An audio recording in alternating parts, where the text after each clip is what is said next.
विवेक, अगर बात की जाए यूजीसी के इन नए ये जो नई गाइडलाइंस आई थी, इससे बीजेपी ही नहीं बल्कि जो विपक्षी पार्टियां हैं वो भी यहां बिल्कुल हतप्रभ थी कि आखिरकार इस पर रिएक्शन कैसे देना है। कोई भी खुलकर कुछ नहीं कह रहा था क्योंकि सबको मालूम था कि इसका विरोध करें या समर्थन करें वो फंस सकते हैं। इन सबके बीच तस्वीरें आ रही हैं, कुछ तस्वीरें दिखाते हैं विवेक, उसके बाद आप रिएक्शन दीजिएगा। देखिए, छात्र खुशी मना रहे हैं, जो प्रदर्शन कर रहे थे छात्र वो अब खुशी मना रहे हैं। ये होली 1.5 महीने पहले मनाई जा रही है। वाराणसी की तस्वीर है, सुप्रीम कोर्ट की ओर से जो फैसला दिया गया है जिसमें यूजीसी के नए नियमों पर रोक लगा दी गई है। 2012 के नए नियमों को बहाल रखा गया है। इसको लेकर के वाराणसी में होली मनाई जा रही है। अनारक्षित वर्ग के जो छात्र सड़कों पर उतरे हुए थे, समाज के से जुड़े हुए जो संगठन उतरे हुए थे, वो यहां पर अब जश्न मनाते हुए नजर आ रहे हैं। विवेक, यहां पर ऐसा लग रहा है कि जैसे कि उत्तर प्रदेश की पूरी राजनीति का ये कहा जाए कि फिर से नए सिरे से परिभाषित करने की जरूरत पड़ेगी अब, क्योंकि सभी राजनीतिक पार्टियां यहां पर फंसी हुई नजर आ रही हैं इस फैसले को लेकर।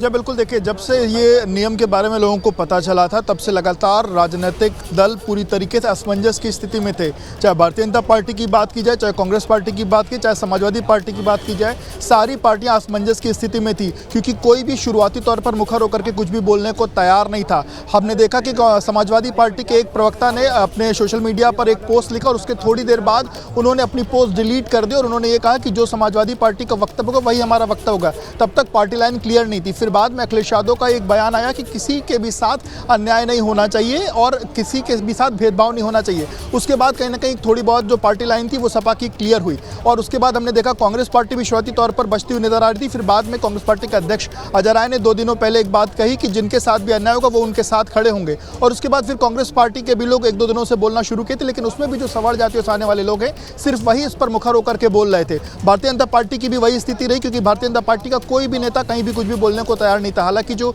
ओबीसी मोर्चे के अध्यक्ष हैं उन्होंने अपने सोशल मीडिया पोस्ट पे इसका समर्थन जरूर किया था, लेकिन बाकी कोई भी नेता इस पर कुछ भी मुखर होकर के बोलने को कहीं भी तैयार नहीं था। और अगर कोई कुछ बोलता भी था तो लोग यही कहते थे कि सरकार अभी इस पूरे मसले पर विचार विमर्श कर रही, हालांकि 13 तारीख को सब कुछ फाइनल हो चुका था, लेकिन विचार विमर्श की बात पिछले 3-4 दिनों से कही जा रही थी। बिल्कुल, सत्ता पक्ष नहीं विपक्ष भी यहाँ पर फंसा हुआ महसूस कर रहा था। निपुण, इसी से समझा जा सकता है कि यूजीसी के जो नई गाइडलाइंस थी ये कितनी कॉम्प्लेक्स थी, जिससे सत्ता पक्ष विपक्ष सभी के सभी यहाँ पर बटे हुए थे। कांग्रेस पार्टी के कुछ नेता जो है सपोर्ट कर रहे थे, कुछ विरोध कर रहे थे। बीजेपी में भी इसी तरह के ऐसी घटनाएं सामने आ रही थी, इसी तरह के रिएक्शन सामने आ रहे थे। भोपाल से कुछ रिएक्शन आ रहा है, वो दिखाते हैं, उसके बाद आपके पास आएंगे।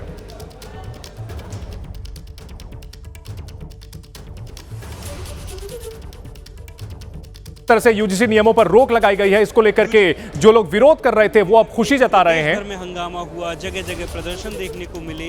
सुप्रीम कोर्ट की सुनवाई में फिलहाल उन पर रोक लगा दी गई है।